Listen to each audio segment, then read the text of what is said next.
အားလုံးပဲမင်္ဂလာပါရှင်ဒီဗီဒီယိုလေးကတော့ CapCut Pro ကိုသုံးတဲ့သူလေးတွေအတွက် AI ဗီဒီယိုကိုဖုန်းနဲ့ထုတ်တာကောင်းလား laptop ဒါမှမဟုတ်လို့ရှိရင်ကွန်ပျူတာနဲ့ထုတ်တာကောင်းလားဆိုတာကို sharing လုပ်ပေးသွားမှာဖြစ်ပါတယ်ရှင်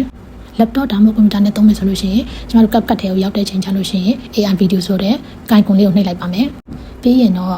image to video လေးရှိတယ်နောက်တစ်ခါ text to video လေးရှိတယ်ပေါ့နော် image to video ကကြတော့ကိုယ့်ရဲ့ပုံကိုထည့်ပြီးတော့အဲ့ဒီပုံကိုရှားမှုပြောင်းတာပေါ့နောက်တစ်ခု text to video ကကြတော့စာသားကို video ပြောင်းတာဖြစ်ပါတယ်စာသားကနေ video ပြောင်းတာကိုကျွန်မရွေးထားပါတယ်စာသားကိုကြလို့ရှိရင် ChatGPT ကိုကျွန်မက prompt ကိုတောင်းထားပါတယ်တောင်းပြီးတော့သူ့ရှိကနေရတဲ့ prompt လေးကိုကျွန်မက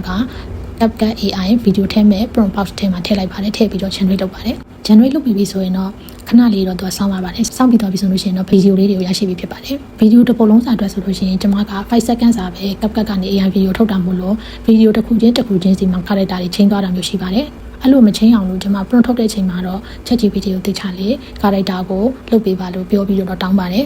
ဒါပေမဲ့ laptop နဲ့ထုတ်တဲ့အချိန်ကျလို့ရှိရင် character ချိန်တာတွေရဲ့ပြီးရင်အဆင်မပြေတာမျိုးတွေလည်းဖြစ်ပါတယ်